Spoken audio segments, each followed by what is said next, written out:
Bueno, entonces la idea es hablar un poco de visualización de datos y vamos a hablar desde muchas perspectivas y con muchos enfoques y con muchos objetivos. Entonces, empecemos con algunos ejemplos. Eh, Encontré algunos que me gustaron y quería compartir con ustedes. Visualizaciones que cuentan una historia. Visualizaciones, de hecho, la primera que les voy a contar tiene bastantes años, tiene más de 150 años. En 1854, John Snow, no el que están pensando muchos, otro John Snow, hizo un mapa en Londres por un brote de cólera. Y entonces lo que hizo fue marcar en cada manzana, en cada casa, o en cada lugar, digamos, esas son las manzanas ahí en Londres, cuántas muertes por cólera hubo. Eh, Ahí en el Zoom se ve que la manera de hacerlo eran con rayitas, o sea, cada rayita era una muerte. De hecho, esto se considera muchas veces como el nacimiento de la epidemiología, que ahora estamos aprendiendo todos muchísimo con esto del COVID. Pero bueno, muchos trazan el nacimiento de estos estudios acá. Y bueno, con esta representación gráfica se dio cuenta y descubrió que el origen del cólera era en una fuente de agua, en un pozo de agua que estaba ahí en la calle Broad Street. Y, y bueno, entonces fue como gracias a esta representación, a esta visualización de los datos, que pudieron descubrir eso. Alguna un poco bastante más cercana. Esta es una etapa del New York Times que capaz que algunos vieron, donde la visualización es importante como para marcar la magnitud de algunos hechos. Eso ahí son los empleos perdidos, los trabajos perdidos desde la década, creo que el 40, no se llega a ver ahí, pero bueno, está literalmente, como dice por ahí, off the charts. Es realmente impresionante y una buena visualización ayuda a poner en perspectiva estas cosas. Esta que creo que ya les había mostrado porque a mí me gusta mucho, es cuáles son los tiros de la NBA más usuales en distintos tiempos. Ya les conté un poco de esto, les voy a mostrar es el que le decía. Estos son, espero que se llegue a ver bien el video ahí en la transmisión, ahora lo pongo de vuelta igual. Es la carga impositiva para los distintos sectores, digamos, para los de menor ingreso y los de mayor ingreso, cómo ha evolucionado a lo largo de los años, desde el 50 hasta ahora. Voy a poner de vuelta, para que vean cómo a la derecha, que son los sectores con más ingresos, que pagaban porcentualmente más impuestos, bueno, ya ven lo que pasa, ¿no? Eh, Visualizamos datos también para ver cómo pasan como para poder explicar también y para poder tomar la perspectiva de cuán graves son algunos asuntos.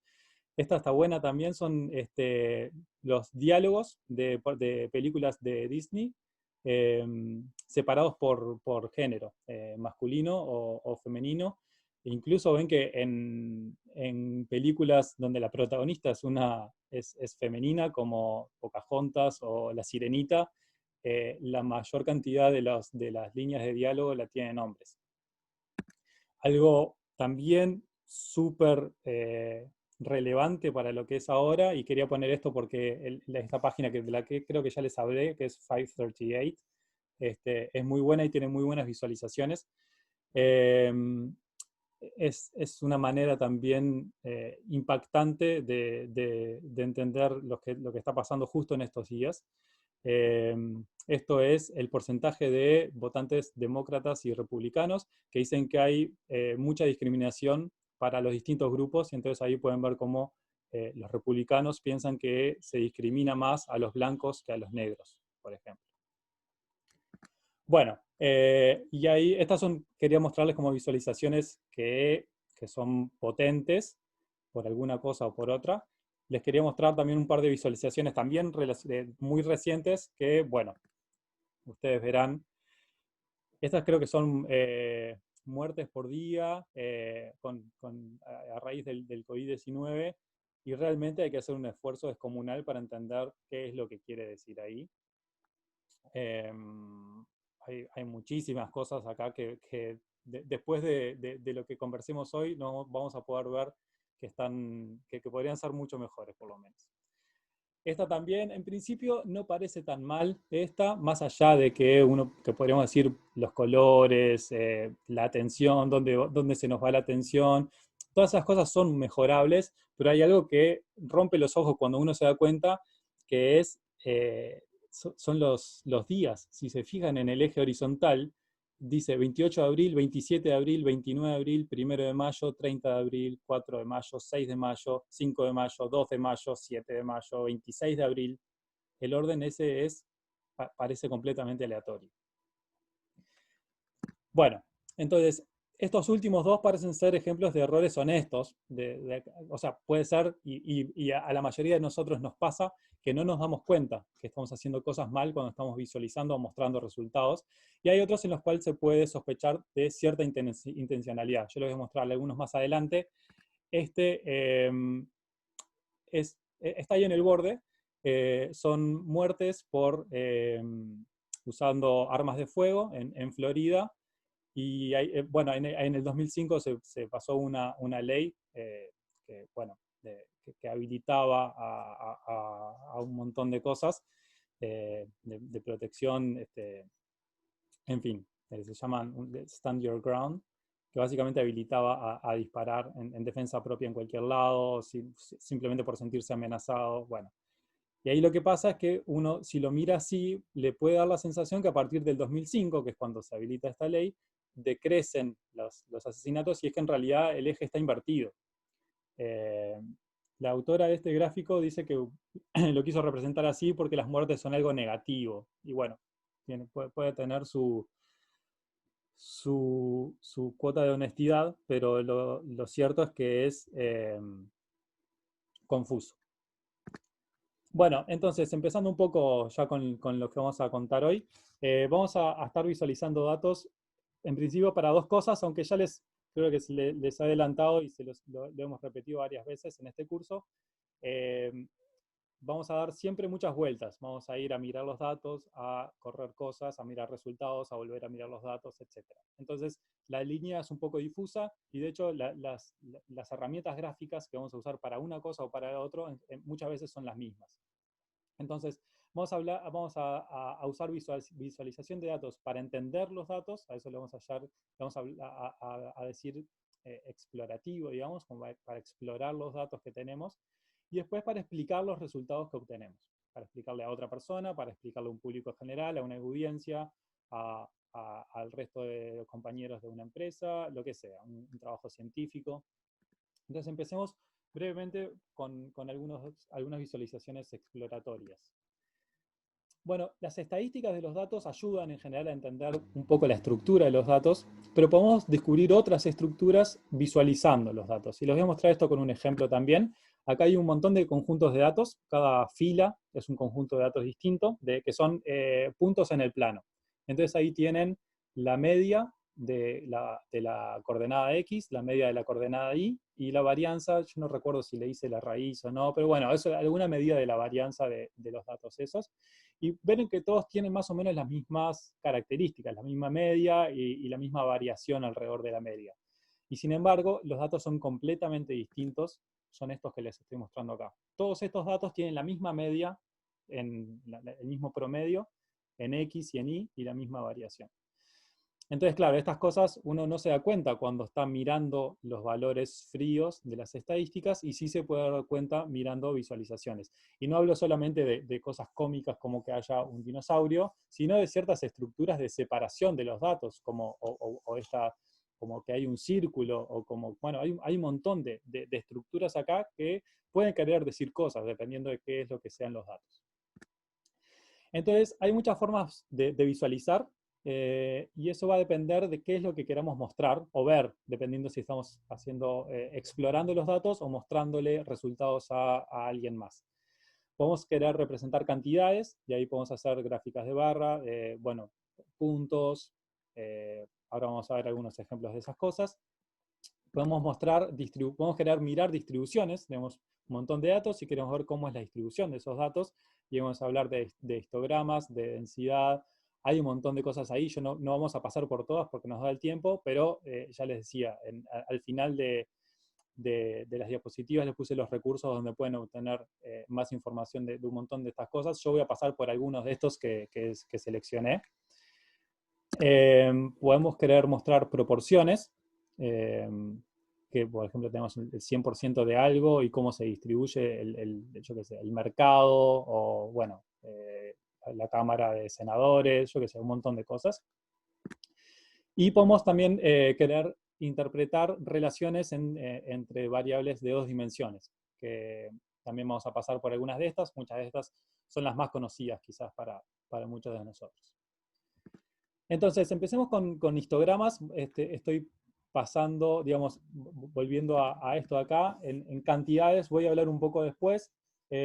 Pasamos primero a hablar de datos de distribuciones, ¿sí? Entonces, un histograma es una buena manera de ver cómo se distribuyen los datos en distintas categorías. Y acá hay muchos desafíos que uno tiene que ir probando para ver cuál es la mejor configuración, digamos, que nos muestra los datos. Estos son los datos de los que le habló Guillermo el otro día, que son la edad de los tripulantes del Titanic.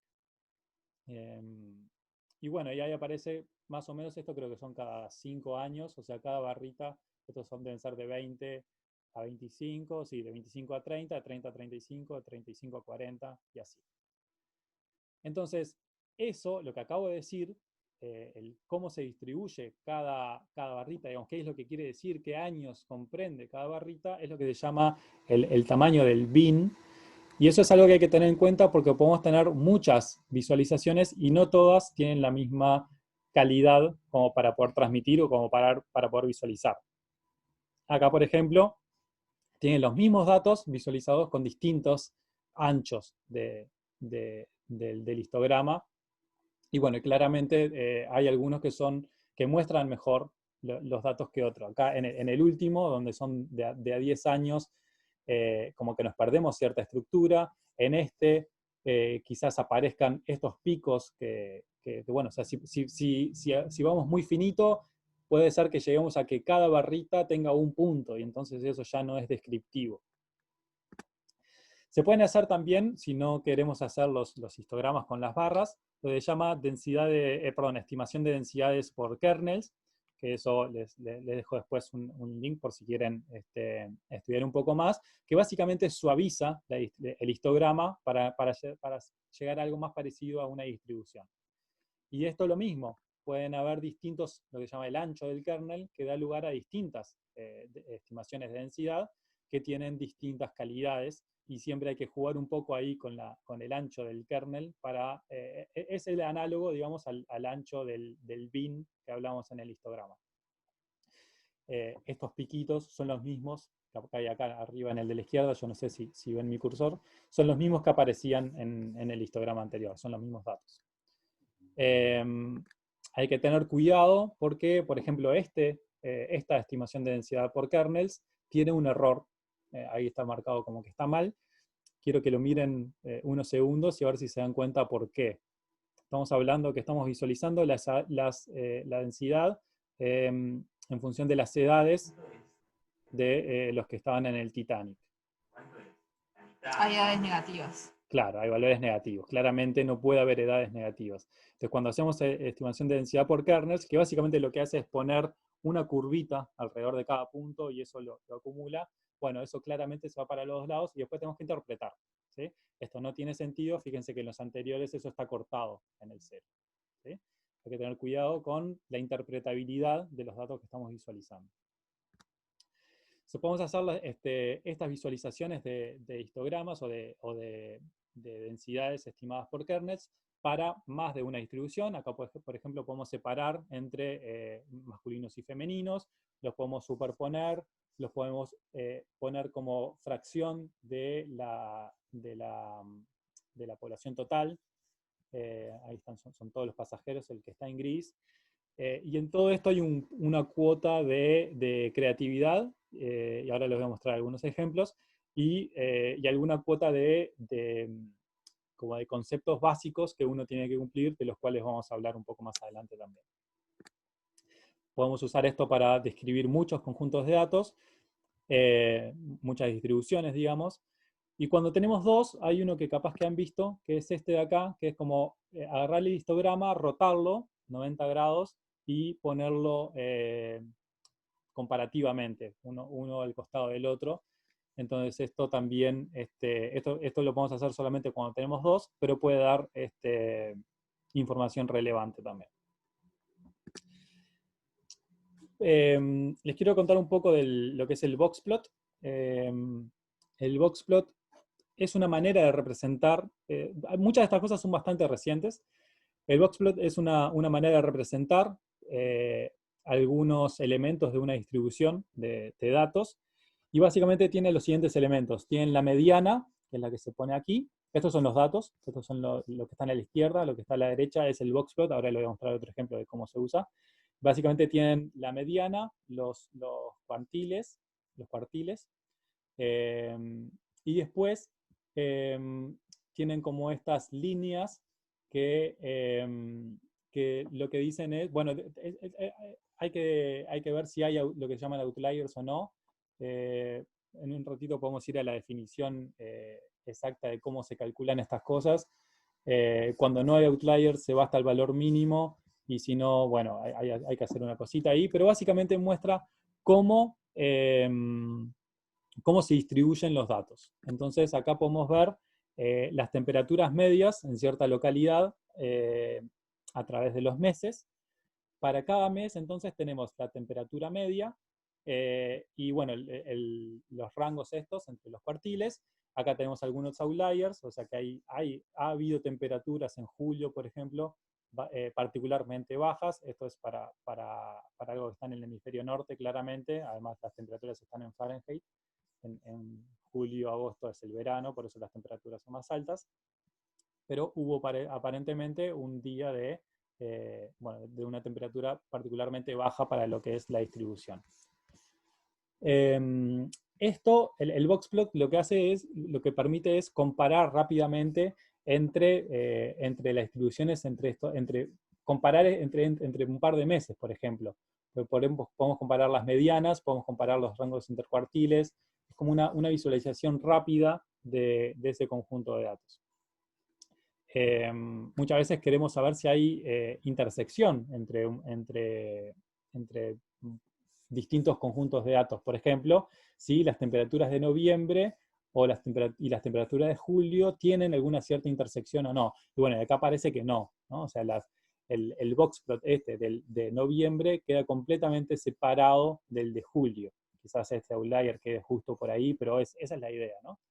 Que poder decidir rápidamente, ir solamente mirando cómo es más o menos la distribución y poder comparar rápidamente distintos conjuntos de datos.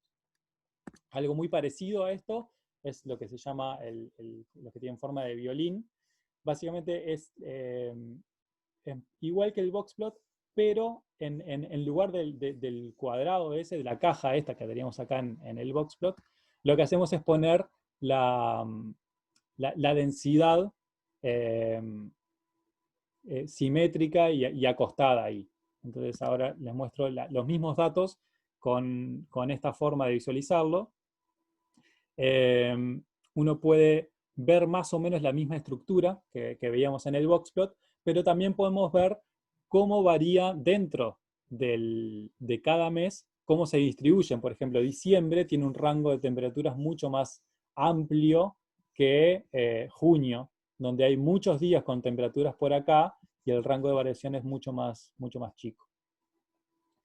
Bueno, nos podemos poner creativos y graficar esto mismo, pero ya van a ver que hay que tener cuidado y hay que hacerlo con cierto criterio. O sea, no podemos perder alguna de las características básicas de las que vamos a hablar un poco más adelante sobre la calidad de la visualización.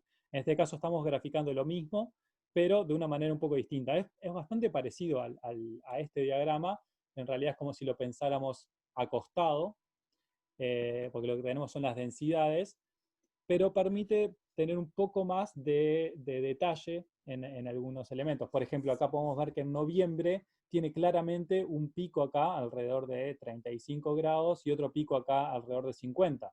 Es una distribución que tiene como dos modos, una distribución bimodal, que acá se ve, pero queda un poco más perdido. ¿Sí? Entonces, bueno, depende de qué es lo que queramos resaltar de los datos, es la visualización que vamos a elegir usar.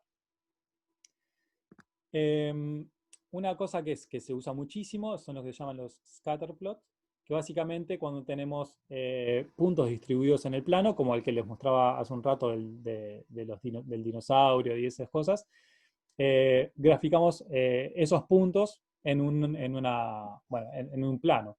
En este caso son valores de cuánto pesa y de cuánto mide la cabeza de unos pájaros, Blue Jay.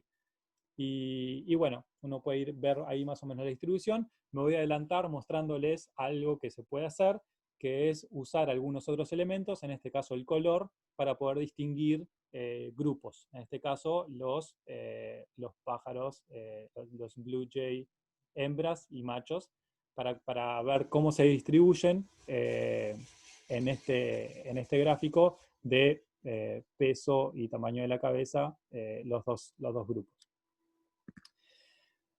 Estamos muy acostumbrados a ver datos temporales y bueno, y estos tienen muchas maneras de graficarse. Podemos graficar simplemente los puntos. Esto, lo que estamos viendo acá, son los envíos mensuales a bioarchive, que es una plataforma parecida a Archive, que son repositorios de papers científicos, pero sin arbitrar. En general uno escribe un paper y lo manda o a una revista o a una conferencia. Bueno, también lo puede mandar en mi área a lo que se llama Archive, que bueno, ahí es donde están todos los trabajos científicos accesibles. Esta es la parte de biología. Y bueno, ya entonces uno puede mirar cómo evoluciona esta cantidad de envíos a lo largo del tiempo. Y podemos tener distintas maneras de graficarlo. Podemos tener simplemente los puntos, podemos unirlos por líneas. Acá hay una cosa importante, que es que el eje temporal no lo podemos modificar porque quiere decir algo, digamos. O sea, cada puntito acá, la distancia entre los puntos son meses, por ejemplo. Entonces tienen cierto sentido físico con el cual tenemos que tener cuidado. Bueno, decía, entonces podemos tener los puntos, podemos agregarle las líneas, que da como una cierta, como que reafirma esta idea de que un punto viene después del otro en la línea del tiempo. Podemos quitar los puntos como para poder, como para generar una sensación más de tendencia, y sacarle importancia a los datos puntuales.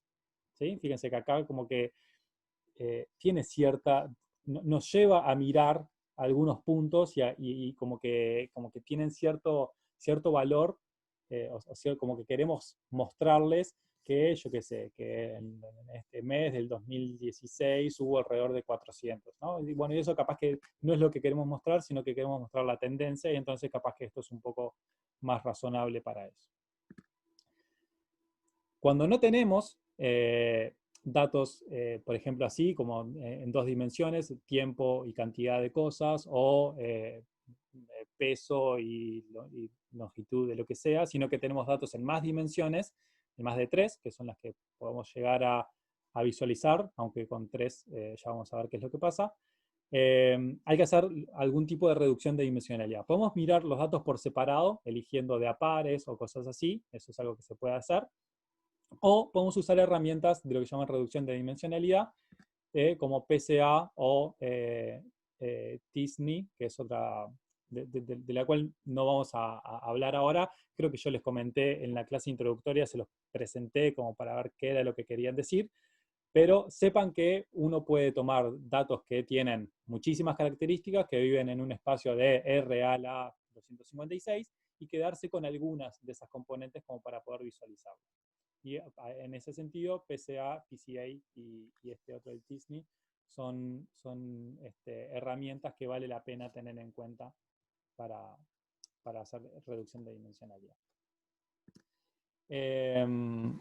Bueno, vamos a pasar, aunque ya les decía, muchas de estas cosas son válidas para cualquiera de las dos maneras de verlo, si estamos haciendo exploración o comunicando resultados. Pero vamos a pasar un poco más a la parte de explicar resultados, porque les quiero hablar de algunos puntos que algunos son particulares de la explicación y otros son más generales. Entonces hay muchas cosas que sirven para las dos, para los dos enfoques, hay algunos que son particulares para la explicación. Y vamos a pasar por estos 4 puntos que les puse estos títulos: entender el contexto, elegir la visualización apropiada, evitar la saturación y enfocar la atención. ¿No? Vamos a pasar por estos 4, vamos a empezar por entender el contexto. Entonces, cuando estamos comunicando, cuando tenemos cierto público al cual le queremos contar unos resultados, tenemos que tener en claro varias cosas, entre ellas, qué es lo que queremos comunicar. Eso es algo que vamos a ver que a raíz de preguntarnos y contestarnos eso nos va a dar algunas pautas para ver qué caminos tenemos que seguir para visualizar, para mostrar visualmente lo que queremos comunicar. ¿Ah? ¿Qué es lo que queremos comunicar? Que hay una tendencia a la suba en tal cosa, que tal hecho puntual disparó tal otra cosa. Bueno, tenemos que tener en claro qué es cómo queremos, el segundo punto, ¿no? Cómo queremos que la audiencia actúe con esa información para poder, de alguna manera, ayudarnos visualmente para hacer esa afirmación, digamos. Entonces, esto es importante. Y si uno no se puede contestar esta pregunta, entonces capaz que tiene que ir un poco más atrás y preguntarse por qué está en esa instancia de comunicar si no tiene claro qué es lo que tiene que comunicar.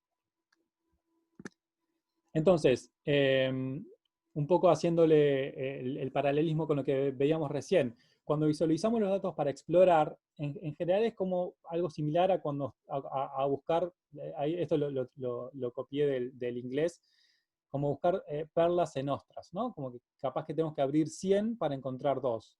O sea, tenemos que probar muchísimas maneras de visualizar, tengo que mirar los datos de acá, mirar los datos desde más allá, hacer PCA, mirar estas dos componentes, el histograma no me sirvió, el boxplot sí, ¿no? Es como que hay un montón de cosas, incluso previas al procesamiento, que llevan muchísimo trabajo y que tener cierta habilidad para visualizarlos nos puede ahorrar el trabajo, pero que sí o sí, en general pasamos por muchas etapas en esa exploración como para poder entender cómo son los datos.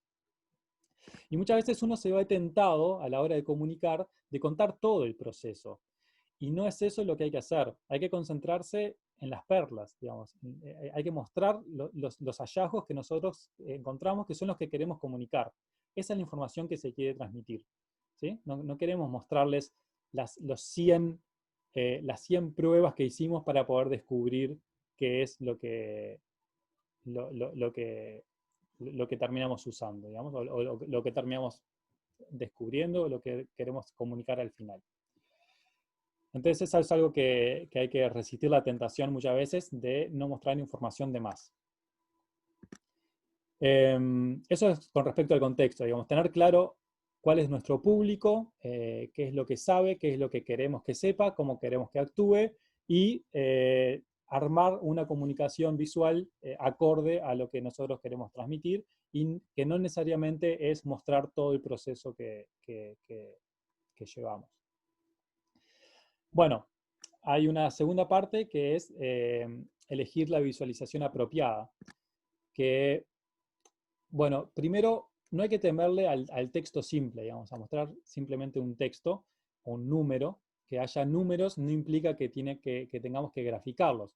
Muchas veces el impacto visual de un solo número puede ser lo que nosotros estamos buscando, como por ejemplo algo así, digamos. ¿Sí? O sea, un número que es el que queremos transmitir. En este caso, que el 20% de los niños tuvieron una enseñanza en casa. Esto es algo que se usa mucho en Estados Unidos, en 2012 comparado con el 41% en 1970. Pero quizás lo que queremos transmitir es ese 20% y eso es lo que queremos afirmar. Acá hay un montón de elementos que también vamos a ver un poco más adelante, que es no solamente el hecho de que sea el número o el texto en sí, sino que hay otros elementos estéticos acá que vamos a mencionar en un ratito. Tablas, en general, muchísimas veces tenemos tablas. No siempre es una buena idea usar tablas en una presentación, pero en general sí, bueno, en general sí no. Muchas veces no nos queda otra, o bueno, muchas veces es lo que queremos mostrar, entonces no está mal mostrar tablas, pero cuando hay que hay que hacerlo de manera que no saturemos de información y elementos la tabla y que podamos hacer que se concentren en las cosas que queremos que se concentren, ¿sí? En la tabla de la izquierda, por ejemplo, está como muy pesada, digamos, de elementos con bordes muy oscuros y que llaman demasiado la atención. Entonces, bueno, ahí podemos hacer cierto trabajo de pulir esa representación como para llegar a algo un poco más digerible y que además podamos enfocar la atención a donde nosotros queramos en los números. Vamos a ver otro ejemplo de eso ahora. Tenemos que ayudar, las tablas en general tienen muchos números y no siempre queremos mostrar todos los números, sino queremos mostrar algunas cosas, queremos mostrar que cierta categoría le pasa tal cosa, ¿no? O que lo que sea, ¿no? Entonces, ayudemos a eso. Nosotros ya sabemos qué es lo que queremos comunicar. Bueno, usemos elementos que nos ayuden a mostrar, fíjense la diferencia, ¿no? Entre la tabla de la izquierda y la de la derecha, que tienen los mismos datos, pero simplemente en la de la derecha resaltamos, en este caso con colores, los números, y bueno, y ahí como que hay cosas que saltan a la vista mucho más rápido que en los números planos, ¿sí? Yo hice el ejercicio después de mirar la tabla de la derecha, de volver a mirar la de la izquierda, y aún así es difícil ver en la tabla de la izquierda el efecto de las diferencias tan grandes que hay en la categoría 5, por ejemplo, respecto al resto, o lo que sea. Entonces, vamos a ver algunas representaciones gráficas más, pero las dos cosas que dije recién, o sea, las tablas y el texto, son elementos que no tienen tanta carga visual, sino que tienen más carga de texto, ¿no? Y los elementos visuales, en general, transmiten información al cerebro más rápido que una tabla, y por eso muchas veces son una buena idea. Ya hablamos de dos, hablamos de scatter plots y bueno, las líneas estas que las hablamos en el contexto de los datos temporales, aunque obviamente podemos usar gráficas de ese estilo para datos que no son datos temporales. Pero ya hablamos un poco de estos dos. Vamos a hablar de algunos más ahora. Vamos a empezar por los gráficos de barra, que muchas veces se evitan porque son muy usados. Y yo sé, bueno, no voy a usar un gráfico de barras que todo el mundo usa, quiere usar algo distinto. Bueno, pero justamente el hecho de que sean muy usados puede ser una ventaja, y esto dependerá del contexto. Pero los gráficos de barra todo el mundo los entiende, justamente porque son muy usados. Entonces, ahí tenemos hay un compromiso, digamos, entre innovar y hacer un gráfico precioso, nuevo, pero que tengamos que explicar cómo estamos representando los datos, a usar un gráfico que ya todo el mundo conoce y direccionar la atención a lo que realmente queremos, que es la información que transmite ese gráfico.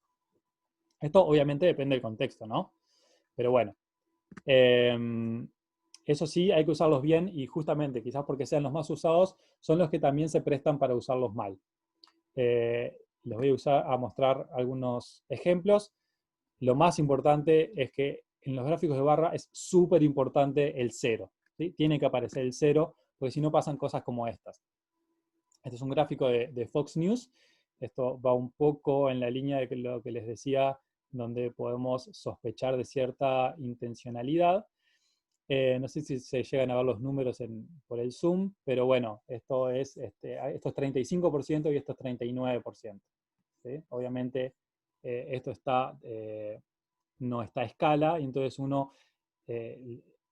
esto tiene cierta intencionalidad en cómo interpretan el público estos datos. Estos son datos de los impuestos más altos cuando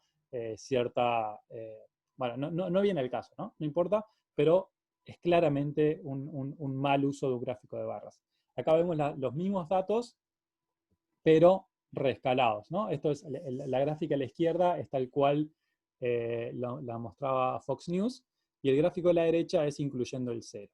¿Sí? Entonces ahí se ve bueno, que el incremento de 35 a 39,6 está muy lejos de ser el que uno ve en el gráfico a la izquierda. Y aprovecho para comentar una práctica que tiene nombre, que es el principio de la proporcionalidad de la tinta, se llama en inglés, que básicamente el de la derecha, básicamente lo que quiere decir es que la tinta que usemos, en este caso el color que usemos para colorear las barras, tiene que ser proporcional al número, y en este caso claramente no lo es, en el caso de la izquierda. Bueno, otro ejemplo de lo mismo. Eso, perdón, eso sí. no lo entendí. Va de vuelta. ¿Cuál es lo de la tinta? ¿Lo de la tinta? Sí. Básicamente que en este caso el área, bueno, el área que está, en este caso en los gráficos de barra, está ligado con la longitud de la barra, ¿no? Con la altura de la barra, ¿sí? Porque tenemos el mismo ancho en las dos. Entonces lo que dice es que la tinta que necesitas para colorear esto, que en realidad está relacionada directamente con la altura, tiene que ser proporcional justamente al número que estamos representando. No puede ser que acá, para pintar en el gráfico a la izquierda, para pintar esta barra de 39,6, tengas que usar 4 veces más tinta que para pintarla de la izquierda, porque no es lo real. No es que una vez que se termine el coso de impuestos, van a tener que pagar 4 veces más impuestos, ¿sí? Uno está comunicando, sí, está comunicando mal en el sentido que el área, en este caso el color, da una sensación de cantidad, ¿sí? Y la sensación sí, ahora sí. Bárbaro. La sensación de cantidad está ligada en los gráficos de barra directamente con la altura. Y entonces hay que ser cuidadoso con eso. Acá pasa lo mismo, de vuelta algo muy similar. Estos son 6 millones y estos son 7 millones. No hay manera que esto esté bien. Esto no es monopolio de Fox News, esto es una gráfica del gobierno de España donde pasa lo mismo. Acá, para graficar crecimiento en porcentaje del PBI, esto es 2,3% y esto es 2% y esto es 1,9%, no tiene ningún sentido. Lo mismo, ahora este es un gráfico nuevo, esto es de Argentina, los test para el COVID por millón de habitantes, estos son 330, 258 en Brasil, y fíjense cómo salta a 7.000 en Estados Unidos o 22.000 en Noruega. No tiene ningún sentido. Lo mismo, fíjense que acá estas son el promedio de horas trabajadas en distintos países por semana. Acá está Alemania con 40 horas en el promedio, y si uno mira con Francia, parece que es más de que los alemanes trabajan más del doble que los franceses, cuando en realidad cuando vemos el gráfico con el cero, vemos que sí trabajan un poquito más, pero no es lo que nos hace creer el gráfico de la derecha. Hay gráficos que parecen lindos, pero también hay que tener cuidado. En este caso, fíjense que está el cero, pero sin embargo la altura de los libros, estos son los 10 libros más vendidos en los últimos 50 años, los números que están ahí son millones de copias vendidas, obviamente el más vendido es la Biblia, pero miren que el cero está por acá, en la mitad, y las barras empiezan en algo negativo. Queda lindo mostrar el lomo del libro, pero no es cierto que el diario de Ana Frank y El Señor de los Anillos tienen casi la misma cantidad de libros vendidos. El Señor de los Anillos vendió 3 veces más en millones de copias que el primero, ¿sí? Y acá en la altura parecen prácticamente iguales. Entonces, esto de vuelta está violando el principio ya me olvidé cómo se llamaba, el de la tinta. Pero bueno, eso, que la cantidad de tinta tiene que ser proporcional al número. Proporcionalidad de la tinta. Eso, proporcional a la tinta. Gracias. Bueno, algunas buenas prácticas para mostrar gráficos de barras. Para datos categóricos, muchas veces es una buena idea usar gráficos horizontales, o sea, los mismos gráficos de barra, pero poniéndolo horizontales, porque uno lee de izquierda a derecha y en general las etiquetas de los datos categóricos Si no, nos quedarían ocupando mucho espacio tendríamos que leerlos en vertical. Entonces, muchas veces esto es una buena idea. Podemos graficar de a 2 series, podemos graficar de a múltiples series, pero bueno, les quería mostrar que en general uno está más acostumbrado quizás a los gráficos de barra verticales, pero para datos categóricos muchas veces los gráficos de barra horizontales permiten una lectura más rápida y poder enfocarnos más en lo que queremos transmitir. Esto va de la mano con algo que creo que viene después. Sí, ahora lo voy a comentar enseguida. Un poco también de buenas prácticas sobre el ancho de las barras. Las barras tienen que ser más anchas que los espacios en blanco. O sea, no nos puede pasar algo como que lo que está en la izquierda, porque pierde presencia, pero no tanto como para comparar las áreas en lugar de los largos, como lo que está pasando en el del medio, ¿sí? Y bueno, parece este ser un buen compromiso, el de la derecha. Porque lo que queremos transmitir son las alturas, por más que estén íntimamente ligados con las áreas, ¿no? Bueno, cuando hay un orden natural en el orden de las categorías, en las categorías, perdón, cuando estamos hablando de gráficos de barra, por ejemplo, usar ese orden natural. Por ejemplo, eso puede pasar cuando tenemos datos temporales, meses, días, años, lo que sea, o rangos etarios, como pueden ser de 0 a 5 años, de 5 a 10 años, etc. Ese es un buen criterio, que es natural, pero nunca está de más repetirlo. Usar el orden natural de las categorías. Pero hay que usarlo bien, ¿sí? Y no como lo que les mostramos al principio, que acá los datos tienen un orden natural, que es el temporal, pero están desordenados. Entonces esto no. Esto también, otro de ahora. Acá están ordenados. Estos son los números de muertos por COVID en Chile. Esto es algo de hace muy poquito. Y parece como, si uno lo mira así a simple vista, parece como que el número de muertes viene bajando, y lo que está pasando es que ordenaron al revés la línea del tiempo, o sea, es 15 de mayo, 14 de mayo, 13 de mayo, 12 de mayo. De vuelta, esto puede ser un error honesto o puede ser un error intencional, pero en cualquier caso, esto está transmitiendo otra cosa de la que queremos transmitir. Entonces, cuando hay un orden temporal, usarlo, pero usarlo bien. Cuando no hay un orden temporal natural en las categorías, tenemos que elegir un orden que llame la atención a lo importante. Por ejemplo, si la categoría más grande o la más chica es la que queremos mostrar, bueno, ubicar esa primero, ¿sí? Voy a ir a este ejemplo que pusimos acá. En este caso, la categoría 1 es lo que leemos primero, ¿no? Estoy mirando el de la izquierda, la categoría 1 que tiene 7, de lo que sea, no importa, después viene 5, 4, 4, 3. Bueno, lo que vamos a mirar al principio, con la idea que nos quedamos, si tuviéramos que mirar solamente 2 segundos este gráfico de barras, es que la categoría 1 es la que tiene más, de lo que sea. ¿Ah? Y eso es un mensaje importante, porque es la velocidad con la que vemos las cosas y la facilidad con la que leemos las cosas es muy importante a la hora de con qué mensaje nos quedamos. Si el mensaje que queremos transmitir es el contrario, digamos, es mostrar el que tiene menos, bueno, entonces quizás podemos ordenarlo en el orden inverso, poner la otra categoría al principio, ¿no? Bien. Hay otros gráficos. Ahora me estoy dando cuenta en este momento que había otro que quería agregar y que me olvidé de agregar a la diapositiva. Quizás ahora se los muestre igual. Que uno puede usar. En este caso, este tiene que ver con las áreas.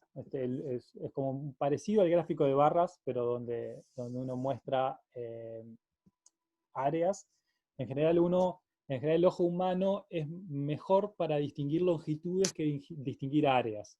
Entonces, cuando uno quiere comparar cantidades, la recomendación es ir hacia las longitudes, que puede ser gráficos de barras o lo que sea. Pero las áreas son más complicadas para distinguir para el ojo humano. En este caso, lo que pasa es que lo que se quería transmitir es que de los 100, lo que sea, seleccionamos 25, entonces acá está como ese cuarto del total seleccionado, y de esos 25 se seleccionaron 9, creo que dice ahí está, 9, lo que sea, ¿no?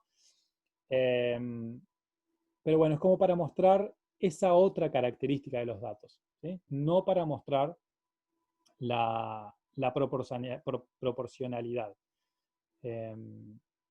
De hecho, bueno, esto claramente son 9, pero si uno dice, estos son 9, estos son 25, es como cuesta creer, ¿no? Y sí, ¿no? Acá hay 5 por 5. Sin embargo, no, y acá hay 100, pero esto es 9 y esto es 100, ¿no? Como el ojo no compara bien las áreas, como sí compara mejor las longitudes. Bueno. Marcelo, sí. No entendí en qué contexto podría ser bueno lo de la izquierda, si es que lo era Sí, bueno o sea, para algo. en el contexto en el que está mostrando este gráfico de acá es que creo que lo que se quiere transmitir es que de estos 100 se seleccionan 25 y estos 25 se seleccionan 9, y es como él como que quiere mostrar que va achicando, ¿no? Es como, creo que será una encuesta o una entrevista, ¿no? Entonces, de los 100 se seleccionan 25 candidatos para entrevistarlos en el lugar, o sea, de 100 llamadas telefónicas, se seleccionan 25, y esos 25 se le ofrecen 9, a 9 se le ofrece el trabajo. Pero es como creo que Más como para mostrar la cuestión decreciente, digamos, pero decreciente y de perdés un procedimiento. poco la noción Exacto, de las proporciones relativas, una cosa así. exacto, exacto. Bueno, una cosa que comentamos recién con respecto a el cero en los gráficos de barras, que siempre tiene que estar. ¿Qué pasa con el cero en los gráficos de este estilo, ¿no? Bueno, cuando tenemos datos temporales, evoluciones de cosas. Entonces, este es un gráfico que salió en una publicación, donde se muestra la temperatura promedio anual, en este caso está en Fahrenheit, desde 1880 hasta ahora, hasta 2015. Yo no recuerdo si esto es en el mundo o en alguna localidad. Creo que es en una localidad en particular, sí. Pero bueno, esto se mostró así como manera de mostrar que no hay calentamiento global, digamos, o que el calentamiento global es imperceptible porque uno ve una línea horizontal acá. Porque claro, acá está el 0 y acá está el 55. Pero lo que queremos ver no es la magnitud total, sino lo que queremos ver es la variación. Entonces, cuando graficamos el mismo conjunto de datos en una escala mucho más apropiada, vemos como la tendencia, son los mismos datos, vemos como la tendencia es claramente a la suba acá en estos últimos años de los 70, digamos, hasta ahora. Entonces, el 0 en los gráficos de este estilo, digamos, tiende a mostrar, o sea, muestra valores absolutos, cuando en realidad muchas veces lo que queremos mostrar son las variaciones y las tendencias. Entonces, en este caso, la manera apropiada de mostrar los datos, esto quizás sea discutible, pero para mí es claramente esta y no esta, donde uno se pierde en la escala y no puede mirar los detalles de cómo viene. Claramente se ve, ¿no? O sea, si uno mira acá a la izquierda en 1880, la distancia a la línea horizontal de 55 grados, y uno ve que a la derecha, al final, en el 2015, es más alta, pero se pierde. Hay que mirar con mucho detalle y ahí va a la interpretación de la persona que lo está leyendo. O sea, quizás yo vengo y miro y sé que un incremento de 3 grados o lo que sea, que es el incremento, es importante. Pero bueno, hay que ayudar en la comunicación a transmitir la idea que se quiere transmitir. Por eso esto es discutible y se presta para las dos cosas, ¿no? Para transmitir un mensaje u otro. Lo que estoy diciendo es que hay que tener en cuenta qué es lo que queremos transmitir y que hay que tener cuidado en cuando uno mira un gráfico que no nos estén haciendo trampa con las escalas. O trampa, por decirlo de una manera, ya lo digo de vuelta, muchas veces son errores involuntarios, pero bueno, muchas veces no lo son.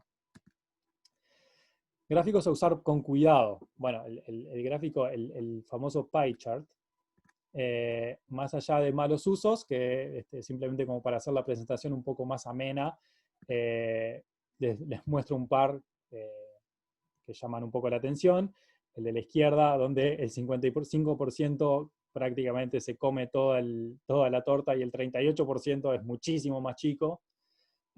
O bueno, este de la derecha, donde el 93% es menos de la mitad del gráfico este. Este no es exactamente un pie chart, pero es la misma idea, ¿no? O sea, el pie chart, la idea es que la única ventaja que tiene es que muestra cómo se distribuye el 100% de algo. Entonces, si usamos eso mal, no tiene sentido. Muchas veces hay muchos que son, digamos, fundamentalistas en oponerse a este tipo de gráficos, pero en algunos casos tiene sentido, ¿no? O sea, hay que usarlo con cuidado.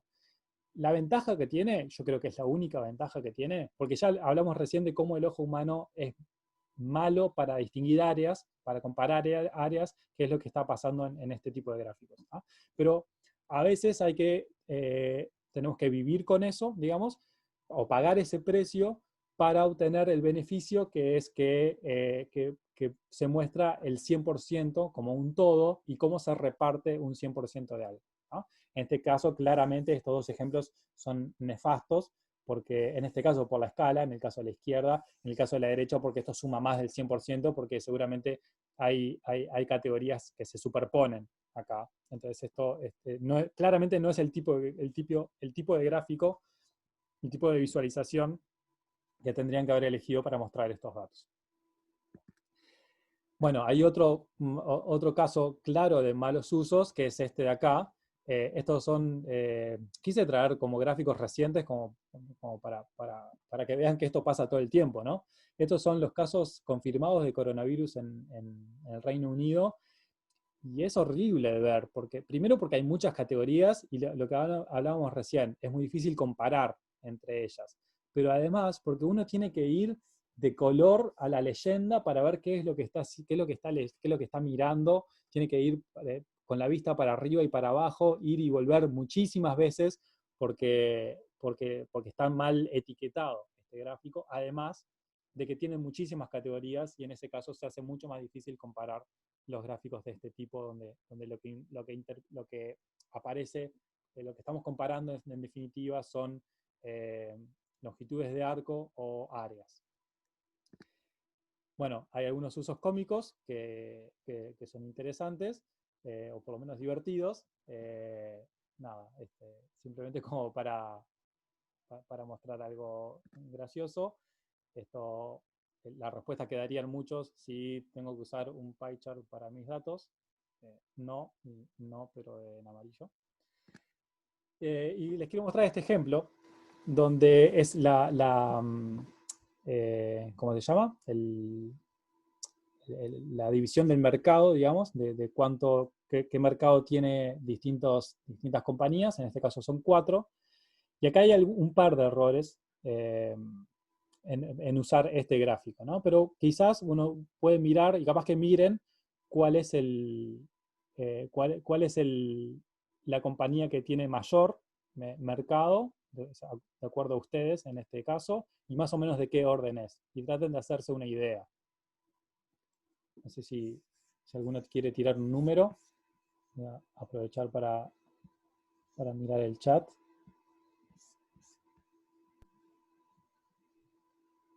Bien, sí. ¿Alguien quiere decir algo sobre qué le parece que es este gráfico? ¿Qué dice? El tema de la perspectiva como que te mata. El tema de la perspectiva te mata. Ese es el error más grande que tiene este gráfico. Les voy a mostrar cuáles son los valores de verdad.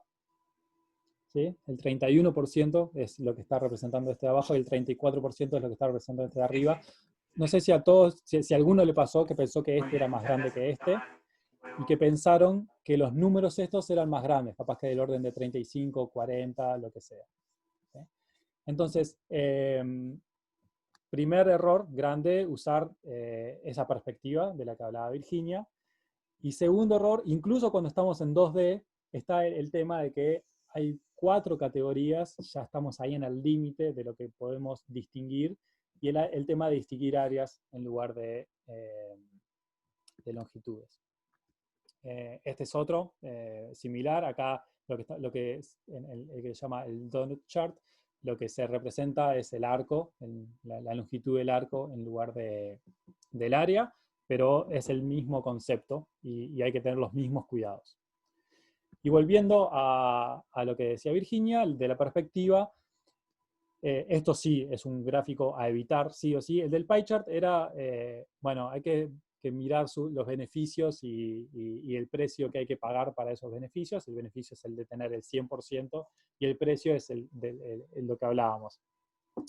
En los casos en 3D, casi que no hay excusas para usarlo, ¿sí? O sea, simplemente para meter un poco de sombritas ahí y que quede lindo, pero no ayuda a la visualización. Por ejemplo, ¿qué valores podemos pensar que hay en enero y febrero de esto, que son problemas reportados o lo que sea, ¿no? Y bueno, y la realidad es que los valores que están acá, los valores que están graficados acá, son 1 en los 2 casos. Nadie imagina mirando este gráfico que el valor que está mirando ahí es un 1. ¿Sí? El 3D es nefasto, es complicado y hay que evitarlo a toda costa. La única excepción es cuando realmente tenemos datos que viven en 3D, digamos, cuando tenemos, como mirábamos hoy, digamos, con los pajaritos, que tenemos, por ejemplo, masa, tamaño de la cabeza y capaz que tenemos otra, que es no sé, el tamaño total, la longitud total. Si tenemos 3 cantidades para cada elemento, eso lo podemos graficar en 3D. Pero aún en ese caso hay que hacerlo con mucho cuidado, porque ahí el problema más grande es que, y yo estoy pensando en general en visualizaciones que van o a una presentación, o a un papel, o a un documento, y es que tenemos que aplastar ese 3D en 2 dimensiones. Y eso es muy difícil de hacer sin perder algo. Entonces, capaz que podemos poner muchas vistas desde muchas perspectivas de esa nube de puntos en 3D, pero aún así hay que hacerlo con mucho cuidado. Si tenemos visualizaciones que naturalmente tenemos la posibilidad de hacerlas en 3D, porque podemos hacer una animación o un videíto, o porque podemos hacer una impresión 3D o lo que sea, bueno, ahí estamos hablando de otra cosa. Pero hablando en poner una gráfica en 3D en una diapositiva o en un documento, en un PDF, bueno, cuidado con eso, mucho cuidado con eso. Bueno, vamos a un poco a... Creo que estoy yendo más rápido bueno, más rápido no, estoy yendo a la velocidad que pensaba, pero creo que me va a dar tiempo para terminar. Una pregunta, Marcelo. Sí, dale. Entonces, o sea, si evitas el pie chart, digamos, una buena manera de representar proporciones sería, por ejemplo, gráfico de barras con las categorías. Sí, es una muy buena pregunta, gracias Juan Pablo. Lo que estamos hablando de por qué es bueno el pie chart, voy a tenerlo con esto, que es de los que están acá, digamos, el mejor, de los ejemplos, el mejor, digamos, de los pie charts, que es que estamos mostrando cómo se parte un todo, cómo se parte el 100%. Y eso es que es la ventaja que tenemos en el pie chart. No la tenemos cuando tenemos un gráfico de barras, que quizás acá podemos poner 34%, 31%, claramente no son estas las escalas, pero en un gráfico de barras podemos medir mejor las diferencias entre las categorías, pero perdemos la noción de que eso es cómo se distribuye el 100% de algo. ¿Sí? Hay una manera de hacer eso, que creo que estaba, perdón que vaya, no. Podría ser tipo barras anidadas, ¿no? Exacto. Como una barra larga, o sea, la vas continuando, el 7, ahí va. Exacto, esta es una manera de hacerlo. ¿Sí? Acá tenemos el 100% y cómo se parte el 100% en distintas categorías. Esta es una mucho mejor, bueno, no sé si es una manera mucho mejor, pero eso es una alternativa al pie chart y que conserva un poco de lo mejor de cada mundo, digamos. En el sentido que estamos comparando longitudes y entonces cuando miramos lo azul acá, que es el strongly agree, el ítem A con el ítem B, podemos compararlo claramente, y todavía tenemos esa noción de que es cómo se divide el 100% de la opinión, en este caso en 3 categorías. Tiene todavía algunas desventajas, pero bueno, que son intrínsecas a que tenemos a la dimensionalidad de los datos. Por ejemplo, que en este caso quizás sea más fácil comparar las puntas, digamos. No, perdón, esto es strongly agree, son 5 categorías. ¿Sí? Quizás los colores no estén representando bien eso, o bueno, eso es una decisión a tomar. Eso, si queremos representar en desacuerdo, neutral y de acuerdo con sus variantes, digamos, puede ser una buena práctica. Pero lo que quería decir es que es difícil o es un poquito más complicado en este caso comparar el sentimiento neutral que está en el medio, porque no nos queda alineado. Y a eso vamos a ir un poco más adelante. Pero esto también tendríamos este problema si tenemos pie charts, porque tendríamos 5 pie charts y tendríamos que comparar 5 áreas.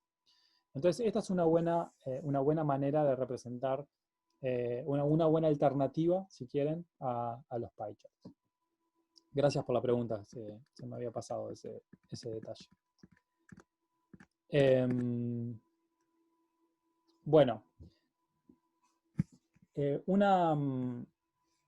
vamos a pasar un poco ahora a conceptos que vienen más de cómo podemos usar los elementos gráficos, visuales, para hacer una comunicación amigable y efectiva. Entonces, lo primero es evitar la saturación. Cada elemento que agregamos en un gráfico o en una diapositiva o en lo que sea, se queda con un poco de atención del que nuestro público le puede dedicar. Entonces, si vamos a agregar algo, que tenga un propósito. ¿Sí? Y aprovechamos algunos principios para hacer el trabajo, algunos principios de la Gestalt, que es una teoría psicológica, que obviamente no voy a explicar en detalle, pero sí voy a explicar algunos puntos. Aprovechemos algunos de estos principios para que hagan el trabajo de elementos para evitar agregar elementos, digamos, que uno capaz que quiere indicar una cosa y agrega un texto, agrega una flecha, agrega un recuadro, agrega una línea para indicar algo que quizás no sea necesario. Y ese recuadro, esa línea, ese texto, se está quedando con un poco de atención que quizás no necesitemos usar ese recurso explícito, sino que podemos dejar que el cerebro del que está mirando haga ese trabajo. Hay algunos principios que les voy a comentar. Uno es el principio de la proximidad, que es que naturalmente, y es obvio, ¿no? Pero tendemos a asociar los puntos de acuerdo a su proximidad en el espacio. En este caso vemos claramente 3 grupos de puntos, estos 4 de la izquierda, estos 3 de arriba y estos 5 de abajo.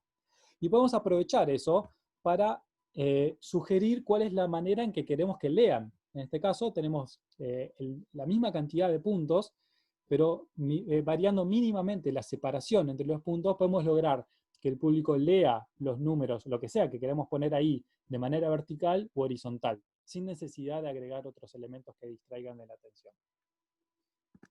Otro concepto en ese orden es el de similaridad, que obviamente tendemos a agrupar los elementos de acuerdo a algunas características, como por ejemplo el color, o la forma, o el tamaño.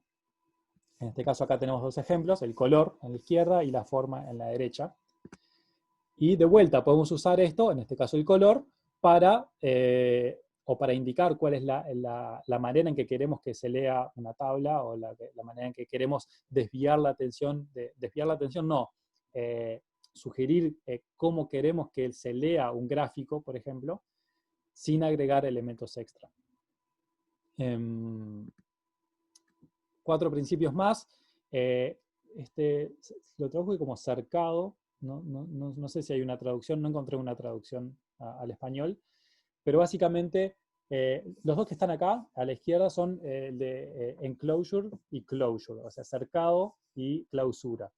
En el de abajo, claramente tendemos a ver un círculo, por más que no haya un círculo. Ese es el principio, no quiere decir que tengamos que usar, que esto sea la manera de representar gráficamente lo que queremos. Ese es el principio y el principio de la Gestalt, y eso lo podemos usar de distintas maneras a la hora de graficar. El caso de arriba sí ya está un poco sugerido cómo usar el principio, que es, bueno, estamos encerrando, en este caso poniéndole un colorcito al fondo nada más, para mostrar dos categorías, como por ejemplo, si esto es una línea temporal y estos son valores, que estos son los datos que tenemos hasta ahora y estos son los datos proyectados. Entonces ahí claramente asociamos esos datos a dos categorías, simplemente poniéndole un colorcito atrás.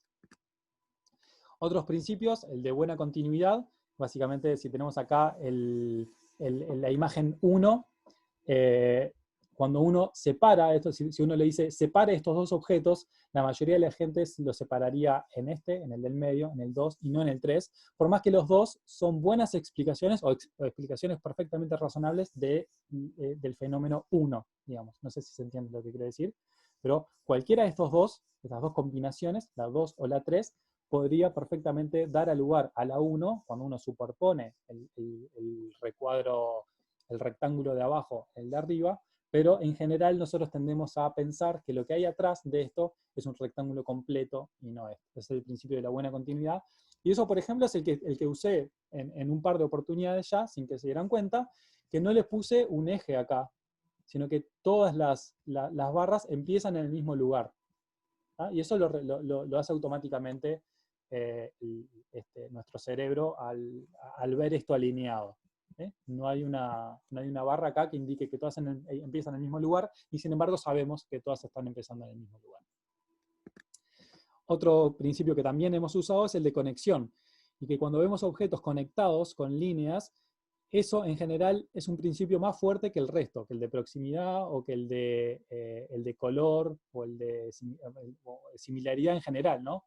En general tendemos a ver acá en estos cuatro ejemplos, por más que en el de la izquierda son los dos azules y en el de la derecha son los dos grises, o acá en el de la izquierda son los dos más grandes y acá tienen distintas formas y acá los de la derecha están encerrados. Sin embargo, siempre vemos esta conexión entre los dos de arriba y los dos de abajo. Y eso es lo que hacemos cuando conectamos los puntos en las series temporales, que lo hicimos hace un ratito.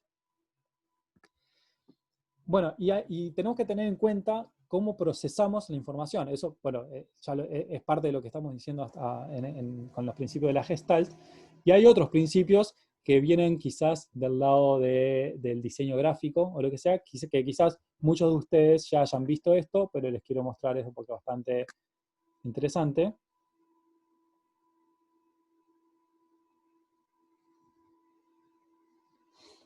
No sé si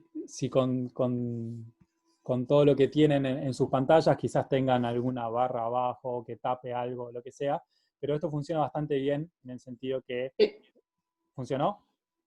El tercero me costó como 6 segundos. Sí, depende mucho también de que quizás los puse muy alejados, pero pueden mirar los ejemplos de estos y está bien estudiado de cómo nosotros enfocamos, cómo atendemos a los estímulos visuales que tenemos en una pantalla o en un papel o lo que sea, y creo que claramente todo el mundo leyó primero lo primero y lo segundo, y quizás muchos hayan leído tercero lo arriba y cuarto lo abajo, o al revés, pero bueno, hay que tener en cuenta eso, ¿sí? Cómo nosotros desviamos la atención, cómo desviamos, no, cómo, ya es la segunda vez que me pasa, cómo direccionamos la atención y cómo recorremos los gráficos. Ya hice referencia a eso cuando hablaba de cómo ubicar la categoría en los gráficos de barra, de que leemos más o menos en zigzag y lo primero que vemos es lo de arriba a la izquierda. Entonces, si eso es lo que queremos comunicar, bueno, ese es el lugar donde poner la categoría que queremos comunicar. Veamos algo de esto paso a paso, ¿ah? Y con un caso real. Esto es una empresa de tickets. Acá son como, no es venta de tickets, sino son como, ¿cómo se llama? como pedidos, digamos, ¿no? Quizás sea una empresa de software y que tenga que atender determinados problemas con el software. Esos son los problemas que le llegan y los problemas que son contestados, o puede ser un call center y son las llamadas que llegan y las llamadas que son contestadas, lo que sea, ¿no? Son como reclamos. Lo azul, digamos, es lo que llega del público, y lo rojo es lo que el personal pudo procesar de manera satisfactoria. Bueno, y esto es a lo largo de un año, desde enero hasta diciembre, y ahí tenemos los valores de 0 a 300 en la izquierda. Entonces, lo primero que hay que hacer, y vamos a ir recorriendo un poco todas las cosas que hemos visto, es ver qué es lo que queremos comunicar con esto. Entonces, lo que querían comunicar cuando se hizo este gráfico era que en la mitad del año, en mayo creo que fue en realidad, se fueron algunas personas o despidieron algunas personas del personal y querían ver cómo afectaba eso a la cantidad de tickets que eran atendidos. Entonces, el mensaje es, hay un problema porque tenemos menos personal y queremos mostrar cómo eso afectó a partir de mayo o de junio el rendimiento del personal general. Entonces vamos a ver cómo podemos ir modificando este gráfico para que transmita mejor ese mensaje, ¿sí? Lo primero que vamos a hacer es cambiar el gráfico y pasar de un gráfico de barras a dos gráficos que muestran la evolución temporal. ¿Por qué? Bueno, porque visualmente uno ve claro acá cómo las dos líneas se acompañan hasta mayo y se empiezan a separar en junio. Ese es un efecto que se ve más claro acá que acá. Perdón, cuando digo acá y acá, uno que se ve más claro en este gráfico de líneas que en este gráfico de barras. Bien, todavía no es, todavía le falta un poquito a este gráfico, por más que ya mejoró mucho respecto al anterior, de acuerdo a lo que queríamos comunicar, pero vamos a seguir mejorándolo un poquito más. Lo primero que vamos a hacer es, ¿qué es lo que dice ahí? Bueno, limpiar, no hay necesidad de este recuadro afuera, ¿sí? El recuadro este de afuera está diciendo, acá hay un gráfico. Sí, ya sabemos que hay un gráfico, lo seguimos viendo acá, ¿sí? Lo otro que hacemos es sacar las líneas estas que hay acá en el medio, que dan un aspecto de gráfico más limpio. Después sacamos los puntos, porque no queremos llamar la atención de cuántos reclamos hubo en febrero. ¿Hubo 175? No importa eso. Lo que importa es cómo se acompañaron las líneas y cómo se separaron después. Lo otro que podemos hacer es limpiar un poco esto. Lo que decíamos, cuando tenemos datos categóricos acá, bueno, en este caso son meses, queda medio raro de leer esto así en diagonal. No hay necesidad de poner los puntos 00 acá en el eje de la izquierda, entonces limpiamos un poco eso y queda un gráfico mucho más limpio.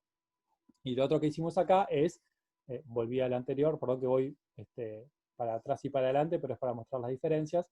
Lo otro que hicimos es la leyenda de abajo de qué es cada cosa, la pusimos en el lugar donde es más fácil de percibir a simple vista y no tener que ir con la vista arriba y abajo para ver qué es cada cosa. Y lo último que hacemos es, podemos usar los colores para reafirmar ese concepto de que los azules son los tickets recibidos y los rojos son los tickets procesados. Entonces veamos cómo pasamos de un gráfico que estaba muy saturado, donde había muchas cosas, donde cuando uno lo ve por primera vez no sabe a qué tiene que prestar atención. Tengo que prestar atención al 161 este que hay acá, tengo que prestar atención a la diferencia acá de 149 a 148, ¿a qué le tengo que prestar atención? ¿Sí? No es claro, hay mucha información en este gráfico, y si uno sabe cuál es el mensaje que quiere transmitir, que es justamente cómo a partir del descenso de la cantidad de personal en mayo hubo un montón de tickets desatendidos, bueno, ¿cómo podemos ir limpiando? Primero elegir la manera de visualizar que se corresponde más con el mensaje que queremos transmitir. En ese caso, pasar del gráfico de barras a un gráfico de líneas. Y después, sacar elementos que nos saquen, más que nada, sacar elementos como para enfocar la atención del público a lo que queremos transmitir, ¿sí? Y en definitiva, que queda un gráfico mucho más limpio, mucho más ameno a la vista y que es mucho más efectivo a la hora de transmitir el mismo mensaje. Bueno, y siguiendo un poco con esa línea, vamos a ver algo de cómo enfocar la atención del público. Entonces, es todo parte de lo mismo, pero bueno, lo ponemos ahora. Nosotros vemos con nuestro cerebro, o sea, vemos con los ojos, pero eso se procesa en el cerebro y eso tiene un proceso que pasa por la memoria, lo que se llama la memoria icónica, la memoria a corto plazo y la memoria a largo plazo. Y vamos a intentar ver cómo podemos aprovechar cada una de las características de la memoria icónica de corto plazo y de largo plazo para hacer comunicaciones más efectivas. Entonces, la memoria icónica es una memoria muy rápida, ¿sí? Es como instintiva. Entonces yo le voy a pedir que cuenten la cantidad de números 3 que hay acá.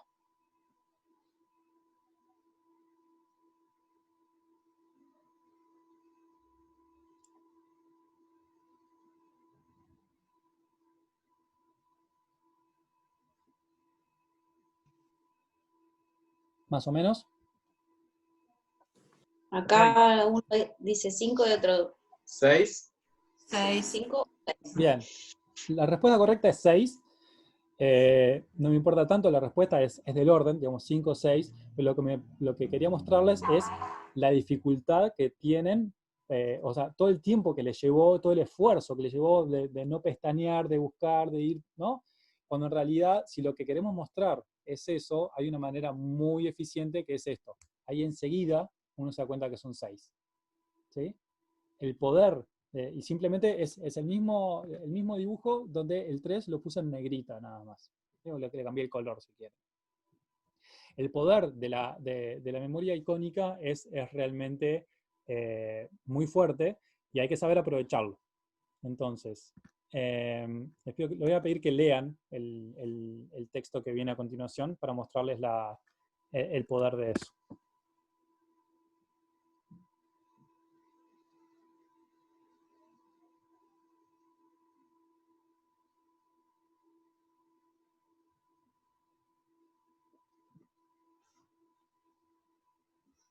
No sé si les pasó, pero a mí me pasó cuando lo leí. Esto lo copié de un libro que les voy a decir, que está en las referencias al final. Lo traduje y lo puse acá para mostrárselos. Que cuando empezamos a leer, ya sabemos que vamos a tener que prestar atención al final de la frase. Y casi que leemos los primeros dos renglones esperando a ver qué es lo que dice el final. Porque ya sabemos, porque está en negrita, porque está en itálica, porque está en otro color, que el mensaje importante es el que está ahí. Entonces esta es una manera muy poderosa de usar la memoria icónica para enfocar la atención en lo que nosotros queremos, enfocar la atención en el gráfico, y que sea lo primero que vea una persona, que sea naturalmente saber a qué es a lo que le tiene que prestar atención. ¿Sí? En este caso, cuando uno mira, es el equivalente de acá, ¿no? De los 3. Cuando yo les muestro esto, ustedes saben que le tienen que prestar atención a los 3. Y les resulta mucho más fácil contarlos que si yo les digo acá, en este otro, préstenle atención a los 3 y cuéntenlos. Les estoy haciendo hacer a ustedes un trabajo, ¿sí? Como que el mensaje es, acá hay 6-3. Más allá que es un mensaje que no tiene sentido. ¿Sí? Yo les puedo mostrar esto y decirles, miren, acá hay 6-3. Pero ustedes tienen que hacer un trabajo inmenso para realmente visualizar eso, cuando yo realmente los podría haber ayudado, sabiendo que eso era lo que quería decir, de esta manera. ¿Sí? Enfocar la atención a lo que realmente queremos comunicar y que es lo que queremos que el público vea de forma rápida. Para esto, ahí lo que llaman, esto lo traduje, tampoco encontré una traducción, los atributos preatentivos, que son varios. Por ejemplo, la orientación. Uno cuando mira cada una de estas cosas, le llama la atención algo, ¿no? En este caso, en el de la arriba a la izquierda, la orientación de esta barra de acá. Ustedes ven el cursor, ¿no? Sí. Sí. Ah. La orientación de este, la forma de este, la longitud de esta, el grosor de la línea esta, que esta línea está encerrada, que acá tiene una marca, que esta tiene una curvatura distinta, el tamaño de este punto, el color de este punto, la intensidad de este punto, la posición espacial de esta o la dirección en la que se mueve esta línea. Todas esas cosas son lo que se llaman atributos preatentivos que nosotros rápidamente detectamos en una representación visual. Entonces podemos usarlo para enfocar la atención, como decíamos, a lo que nosotros realmente queremos enfocar. Por ejemplo, imagínense que en este gráfico lo que queremos es mostrar que hay 7 u 8, no sé cuántos son, de estas categorías que tienen 10 o más de estas preocupaciones, lo que sea, ¿no? Entonces, una manera de hacer eso es ponerle color, distinguirlos por color. Acá ya sabemos, y le estamos diciendo al que está leyendo, tenés que prestar atención a este grupo. ¿Sí? Es una manera de que claramente cuando uno ve esto, lo primero que ve es, acá hay un grupo al que le tengo que prestar atención, que es este de acá. ¿Sí? Podemos usarlo también, las mismas, este es un gráfico que por más que tiene más elementos de texto y que tiene muchísima información, y ahora voy a ir con otro punto de eso, también acá hay agrupaciones naturales, están estos tres, que están en este rojo más oscuro, están estos que quedaron por otro lado, y están estos grises que quedaron por otro lado, y acá se usa un color en el texto que hace indicación a las categorías que estamos mirando acá. Nos estamos ayudando a hacer ese relacionamiento entre conceptos que queremos explicar y los que estamos mostrando, ayudar a eso a través de estos atributos preatentivos. Una cosa que quería comentar de esto es que una buena práctica también es ser consistente. Quizás nosotros queramos mostrar dos cosas. Queremos mostrar que hay este grupo de preocupaciones que sobresale, y después queremos pararnos un poco en algunos de ellos para explicar algunas cosas. Bueno, lo que está bueno es ser consistente con la manera en que estamos representándolos. O sea, está bueno que si acá estamos representando esto con un gráfico de barras, capaz que queremos presentar los datos generales primero y después llamarle la atención al público sobre este grupo y después explicar algunas particularidades de algunas características, de algunas preocupaciones en particular. Bueno, hay que ser consistentes para que el público no tenga que cada vez ver qué es lo que está mirando. Que uno cuando mira este gráfico, si ya pasó por este otro, ya sabe qué es lo que está mirando. Y ahora sé que le tengo que prestar atención a las cosas distintas, ¿sí? Que además están marcadas de manera consistente con lo que está en el texto. Lo eso era la memoria icónica. Sobre la memoria de corto y largo plazo voy a decir un poco menos. La memoria de corto plazo, lo que nos dice es que podemos mantener pocos elementos de información a la vez, del orden de 4, 8, los que sean, pero si hacemos un gráfico con 10 conjuntos de datos, con 10 colores distintos y sus respectivas 10 leyendas, saturamos al público que no puede capturar toda esa información de primera, rápido. Cuando uno está cuando está mirando la leyenda del 10º conjunto de datos y tratar de relacionarlo con el color que tenía, ya se olvidó de que era el primero. Entonces, mantener los gráficos poco saturados para ayudar a la memoria a corto plazo, que si no se nos pierde un poco. La memoria de largo plazo es a donde pasan las cosas. Luego, cuando se van de la memoria de corto plazo, las cosas se van o al olvido o pasan a la memoria de largo plazo. La memoria de largo plazo es la memoria que está construida, que se acumula a lo largo de toda nuestra vida. Y entonces podemos usarlos para traer elementos a la memoria de forma rápida sin tener que explicar demasiado, simplemente yendo hacia las experiencias vividas o a que todo el mundo sabe determinadas cosas. Por ejemplo, si ponemos una foto de la Torre Eiffel, se disparan muchos conceptos en cada cerebro, pero más o menos podemos controlarlo eso, ¿sí? No quiero decir que tengan que poner una Torre Eiffel en un gráfico, pero es como un ejemplo. Si yo pongo una foto de la Torre Eiffel, yo sé qué cosas va a disparar eso.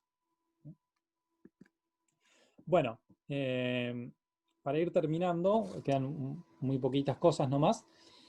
Sobre el color. Se puede usar el color en 3 casos.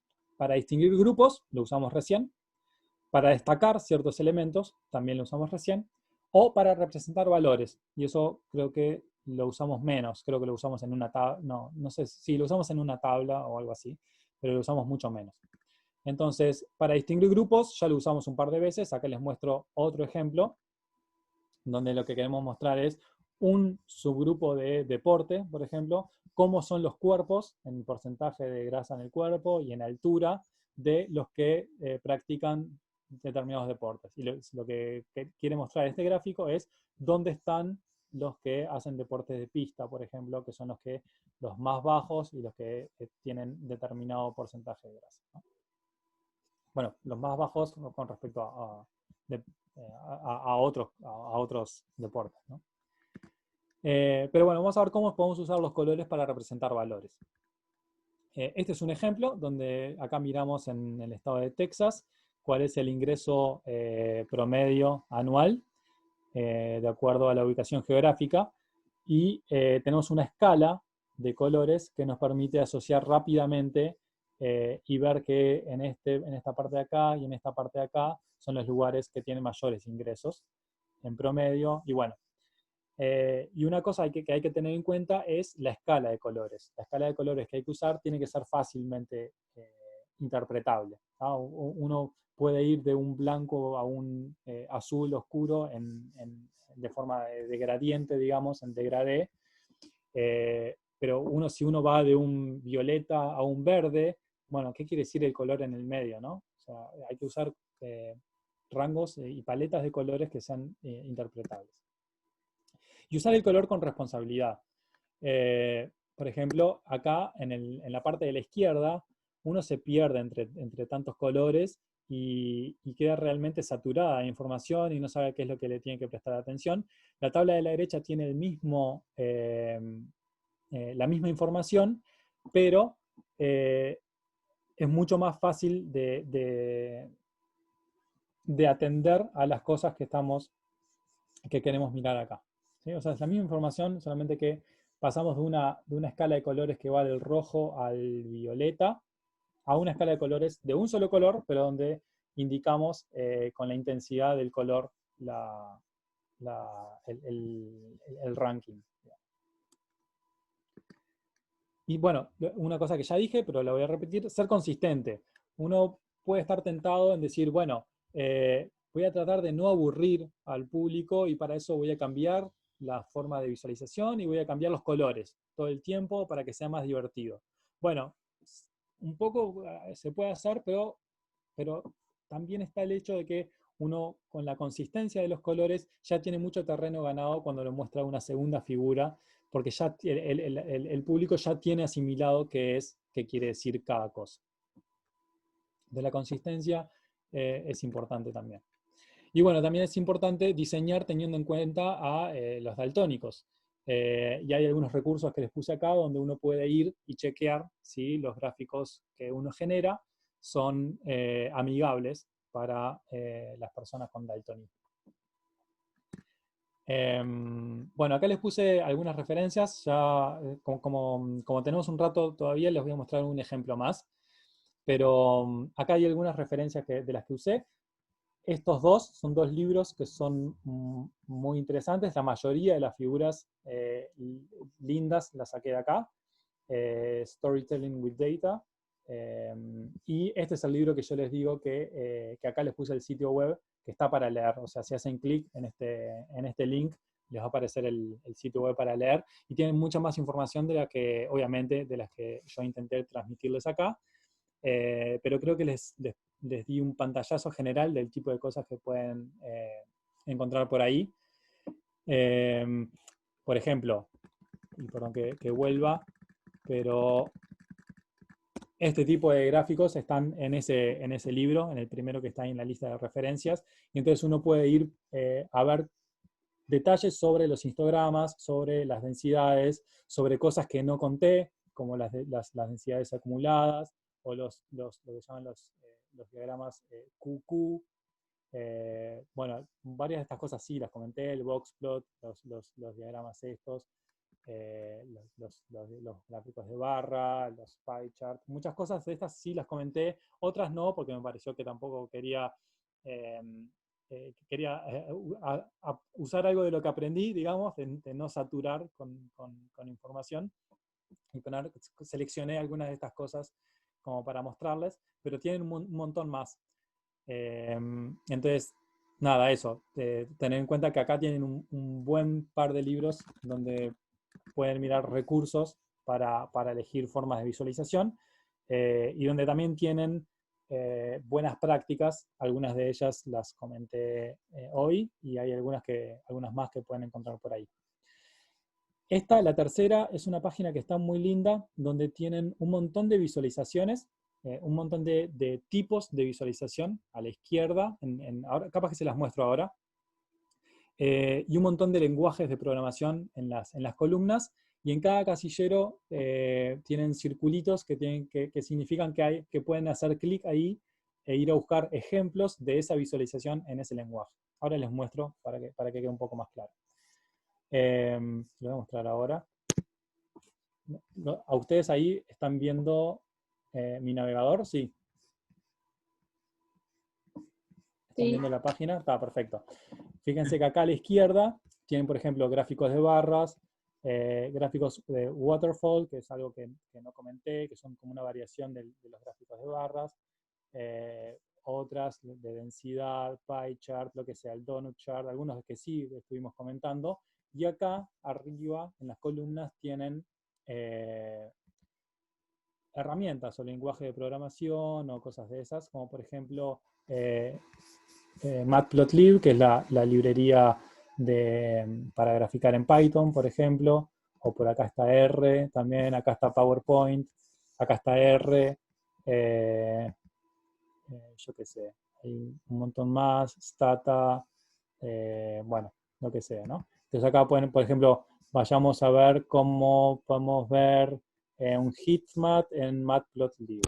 Entonces hacemos clic ahí y eso nos lleva a un ejemplo, una página donde tenemos ejemplo de visualización, o varios ejemplos en este caso de visualización en ese lenguaje con código y todo. Entonces está buenísimo porque nada, podemos acceder rápidamente a ejemplos. Si ya sabemos, ya elegimos qué es lo que estamos buscando, podemos acceder a ejemplos y poder graficar más rápidamente. El último es de donde saqué el conjunto de datos que les mostré al principio, donde eran conjuntos de datos que tienen la misma media para X e Y, y estaba el dinosaurio y no sé qué. Bueno, eso está acá, por si tienen alguna curiosidad. Bueno, les voy a mostrar un par de ejemplos más, así como para cerrar, que son como conceptuales. En este ejemplo, lo que se quería mostrar era, se hizo una encuesta antes y después de ir a una feria de ciencias para ciertos grupos escolares. Entonces mostraban, acá están las respuestas, antes de ir a la feria de ciencias y después de ir a la feria de ciencias. Y entonces lo que quería mostrar era cómo cambia la percepción de los niños respecto a la ciencia cuando están expuestos, cuando van a ver una feria de ciencia, por ejemplo. Entonces, de vuelta, acá depende qué es lo que queremos comunicar y depende a quién se lo queremos comunicar. ¿Se lo queremos comunicar a los padres para mostrarles que fue una visita exitosa? ¿Queremos mostrárselo al director del colegio para mostrarles que necesitamos más presupuesto para hacer este tipo de actividades? ¿Queremos mostrárselos a los niños para que vean cómo cambió su propia percepción? Lo que sea, ¿no? Depende de a dónde estamos enfocando la comunicación, es qué vamos a elegir y cómo vamos a elegir mostrarlo. Pero lo que está claro es que es difícil darse una idea rápida de cómo cambió la percepción de los chicos mirando este diagrama. Está bien, es mucha información la que hay que procesar, y es mucha información la que hay, pero tratemos de ayudarlos. Entonces, acá se ve una manera distinta de graficar lo mismo, donde tenemos en gris y en azul el antes y el después, y de izquierda a derecha el nivel de entusiasmo con el que ven los niños la ciencia. Entonces se ve, por ejemplo, que, bueno, acá vemos un poco de todo lo que estuvimos hablando, de colores, de la simpleza en general, por más que hay muchos elementos acá, la simpleza en general del diagrama, el texto que el before está en gris, que es el mismo color con el que están las gráficas del antes, y el after está en azul, que es el mismo color que están las barras del después. Acá dice que antes del programa la mayoría de los niños se sentían simplemente ok respecto a la ciencia y que después la mayoría estaban muy interesados, ¿no? Es como que muchos de los elementos, por más que claramente uno va a estar en muchas ocasiones hablando arriba de la imagen, si estamos haciendo una presentación, el gráfico nos tiene que ayudar en ese discurso, tiene que ser algo que nos haga hacer el discurso y comunicar la idea más fácil, y no que sea difícil tener que venir y decir, miren acá este color y este color de acá. ¿Sí? Como que el gráfico tiene que ayudarnos a comunicar. Otro ejemplo también donde es qué es lo que queremos comunicar, nos ayuda a elegir cómo visualizar los datos. En este caso lo que se está viendo acá es el retraso de los aviones que llegan al aeropuerto de Nueva York en promedio para distintas compañías. Acá está American, Delta y otras compañías.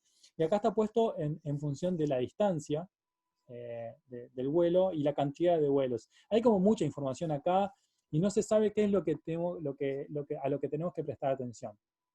Este gráfico estaba hecho para mostrar que American y Delta tienen menor retraso que el resto de las compañías en promedio. Algo que es un poco sorprendente para mí, pero bueno, ese era el objetivo de este gráfico. Y claramente no es algo que uno ve de primera.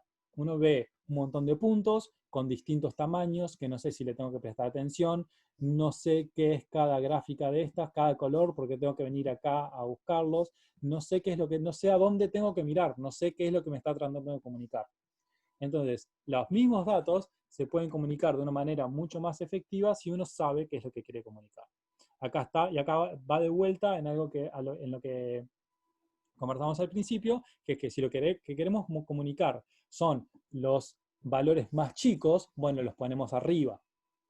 Los ponemos ordenados. Acá no hay un orden natural de las categorías, porque bueno, podríamos ordenarlos de forma alfabética, pero no tiene sentido. Lo que tiene sentido es ordenarlos de manera que nos ayude a mostrar qué es lo que queremos comunicar. Que en este caso es que estas dos compañías tienen retrasos en promedio menores que el resto de las compañías.